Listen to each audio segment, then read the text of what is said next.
अगर अगले 48 घंटे में एक ऐसा फैसला हो जाए जो पूरी दुनिया का पावर बैलेंस बदल दे, तो क्या तुम तैयार हो उस सच को सुनने के लिए? क्योंकि जो अभी हो रहा है वो सिर्फ एक आम युद्ध नहीं है और हर कदम दुनिया को वर्ल्ड वॉर की तरफ धकेल सकता है। अमेरिका ने खुलकर अल्टीमेटम दे दिया है, डील करो या फिर तबाही के लिए तैयार रहो। और अब समय खत्म होने वाला है। सवाल ये नहीं है कि हमला होगा या नहीं, सवाल ये है कि हमला कितना बड़ा होगा और उसका असर कहाँ तक जाएगा।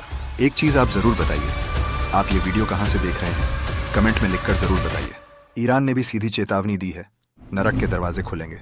इसका मतलब साफ है, अगर हमला हुआ तो जवाब भी उतना ही खतरनाक होगा। इजराइल पहले से तैयार बैठा है, बस एक सिग्नल का इंतजार कर रहा है। जैसे ही अमेरिका हरी झंडी देगा, दो तरफ से हमला शुरू होगा। यानी ये कोई छोटी मोटी स्ट्राइक नहीं होगी, बल्कि एक साथ कई दिशाओं से हमला होगा, जिससे ईरान को संभलने का मौका भी नहीं मिलेगा। अब असली बात, अमेरिका कौन सा हथियार इस्तेमाल करने वाला है? ये कोई आम बमबारी नहीं है। अमेरिका JASSM-ER जैसी स्टेल्थ क्रूज मिसाइल का इस्तेमाल करेगा, जिसे पकड़ पाना लगभग नामुमकिन है। ये मिसाइल 8000 किलोमीटर तक अंदर जाकर सटीक निशाना लगा सकती है। मतलब ईरान के किसी भी हिस्से को सुरक्षित नहीं माना जा सकता।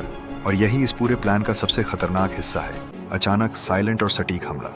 लेकिन यहाँ एक बहुत बड़ा ट्विस्ट है, जिसे ज्यादातर लोग नजरअंदाज कर रहे हैं। अमेरिका के पास इन मिसाइलों का स्टॉक सीमित है। पिछले 1 महीने में ही वो हजारों मिसाइलें इस्तेमाल कर चुका है और अब उसके पास सिर्फ कुछ 100 ही बची हैं। और रिपोर्ट्स ये कह रही हैं कि अमेरिका इन सभी मिसाइलों को एक साथ इस्तेमाल करने का प्लान बना रहा है, यानी एक ही बार में पूरी ताकत झोंक देना। ये हाई रिस्क गेम है, या तो सब कुछ जीत लो या फिर खुद कमजोर हो जाओ। अब सोचो, अगर ये प्लान शुरू होता है तो पहले 48 घंटे में क्या होगा?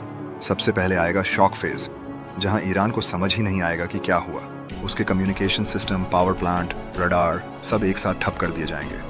उसके बाद लगातार एयर स्ट्राइक्स होंगी, दिन रात बिना रुके। स्टेल्थ एयरक्राफ्ट अंदर तक घुसेंगे और ड्रोन आसमान भर देंगे। फिर तीसरे चरण में सीधे उनके मिलिट्री बेस, कमांड सेंटर और न्यूक्लियर फैसिलिटी पर हमला होगा। मतलब धीरे धीरे नहीं, बल्कि सिस्टमैटिक तरीके से पूरे देश की ताकत को खत्म करने की कोशिश होगी। लेकिन यहाँ पर गेम एक तरफा नहीं है। अगर ईरान ने जवाब देने का फैसला किया तो वो सिर्फ जवाब नहीं देगा, वो हालात बिगाड़ देगा। सबसे बड़ा खतरा है स्ट्रेट ऑफ हॉर्मुज का ब्लॉक होना। अगर ऐसा हुआ तो दुनिया की ऑयल सप्लाई पर सीधा असर पड़ेगा। और अगर ईरान ने सिविलियन इलाकों पर हमला शुरू कर दिया तो ये सिर्फ युद्ध नहीं रहेगा, ये तबाही बन जाएगा। एक मिसाइल भी सही जगह लग गई तो शहर के शहर खत्म हो सकते हैं। और एक और डरावनी बात, न्यूक्लियर लीक।